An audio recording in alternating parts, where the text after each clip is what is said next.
Welcome to Internafi. Here are 7 different signs from a healthy, unhealthy, and abusive relationships. A healthy relationship means that both members of the couple are, number 1, communicating with each other, talking about problems without screaming and shouting, listening to each other, and respecting their viewpoint, being willing to adapt, and to sometimes change their mind. Number 2, showing respect for one another, valuing the other person's culture, beliefs, viewpoints, opinions, and boundaries. Also, treating each other in a kind and caring way. Number 3, demonstrating and conveying trust. Each person is trustworthy and trusts the other person because they have been shown that they are worthy of that trust. Number 4, honest with each other. Both are open and honest, but are private as well, and they don't demand that the other person tells them everything. Number 5, equals. They make joint decisions and treat each other well. No person calls the shots or determines all the rules.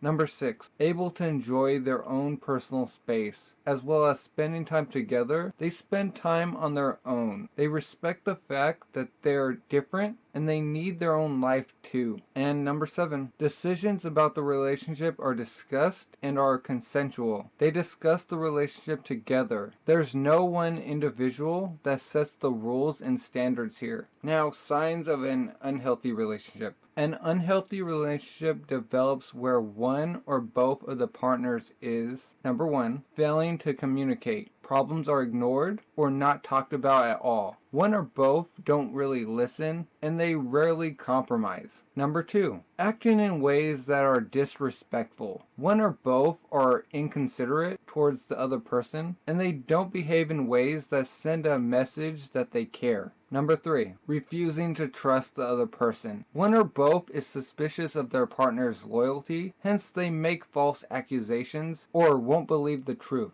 Number 4, acting in a way that is dishonest. One or both is deceptive and they lie and hide the truth. Number 5, acting in a controlling way. One person thinks that they should be the one who sets the rules, controls the other person, and says how things should be. Number 6, beginning to feel squashed or smothered, or cutting themselves off from friends and family. One partner is possessive or feels threatened and upset when their partner is with their family or they spend time with their friends. And number 7, attempting to pressure their partner to do an activity or refusing to talk openly. One partner wants the other to participate in something they don't want to, or to engage in different practices against that person's will. Or one of the partners stops being safe or expects the other person to take care of all that. And now, signs of an abusive relationship. An abusive relationship develops when one of the parties, number 1, starts to communicate in ways that are abusive. When arguments occur, one of the partners screams and cusses, or they verbally threaten or attack the other person. Number 2, shows disrespect through acting in abusive ways. This is where one of the partners abuses, harms, or threatens the physical safety of the other individual. Number 3, wrongly accuses their partner of flirting or cheating. One of the partners is convinced with no real grounds that their partner is cheating. Thus, they lash out verbally or hurt the accused partner. Number 4, refuses to accept responsibility for the abuse. When they fly into a rage or act in ways that are abusive, they minimize their actions and refuse to accept blame. They may even blame their partner for causing the abuse. Number 5, starts to control the other partner. One partner has no say as the other sets the rules, and arguing against that simply leads to more abuse. Number 6, does what they can to isolate their partner. One partner has control of who the other person sees, the way they spend their time, and even clothes they buy and wear. Thus, they start to lose their confidence and personality. And number 7, forces the other person to do an activity. The frequency, type, and circumstances of the activity are determined by one partner, and the other must comply. If they don't accept it, this leads to violence or abuse. Also, sometimes violence is included in the act. And those are 7 different signs of a healthy, unhealthy, and abusive relationships. I hope those helped. Thank you for watching. Hopefully I'll see you later.